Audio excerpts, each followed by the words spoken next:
Sing, just sing. I have a lot of clients asking me what is their voice type, what is their range, and tessitura. Well, to be honest, there is no easy answer because I even had classical singers I worked with who had different professionals give them different voice types. So I'm always careful because I don't want the singer to put a stamp on him or herself. I don't want the singer to feel limited to one voice type. I want you all to grow and stretch your limits. That being said, those voice types mean a lot in classical singing, and that genre is not really my forte. Even though I grew up with classical background and I absolutely love it, I know more about contemporary singing, and that's why I feel more comfortable speaking from a contemporary music point of view. Now those titles, such as mezzo-soprano, alto, tenor, lyrical tenor, bass, and many more, came to this world because there was a need to typecast the singers to different shows and characters.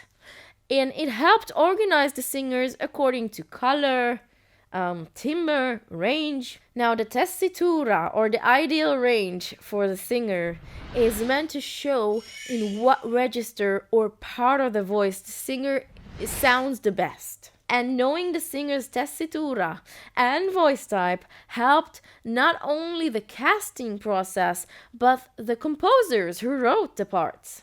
This was also helpful working with choirs, making arrangements, and actually being used to this day. Now, I had many female singers who came to my studio saying they were an alto. And that's just because they were assigned that part in a choir. Now that's my point. The fact you were put in a certain chair in the ensemble can have many reasons behind it.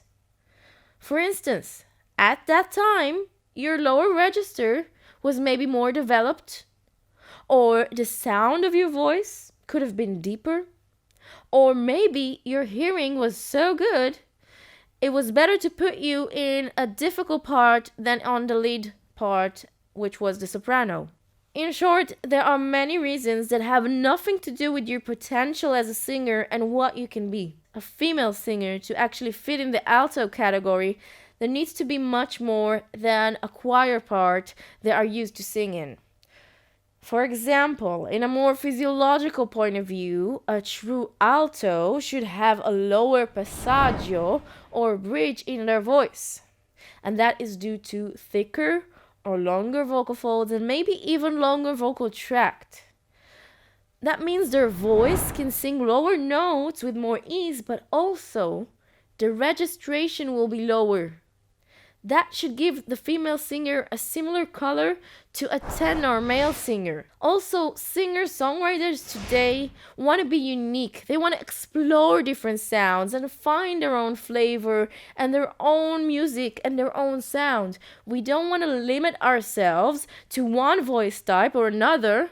We want to be who we are, and therefore these voice types are less relevant. Of course, it can be more relevant if you are doing musical theater. And then you need to choose the right characters that fit your voice. But even in the musical theater, there are limitations that are not as critical as in the classical world. And requirements can vary, and sometimes we can make those adjustments in our voice. In short, after training and getting to know our voice, we all have the register that works best for us and is our tessitura.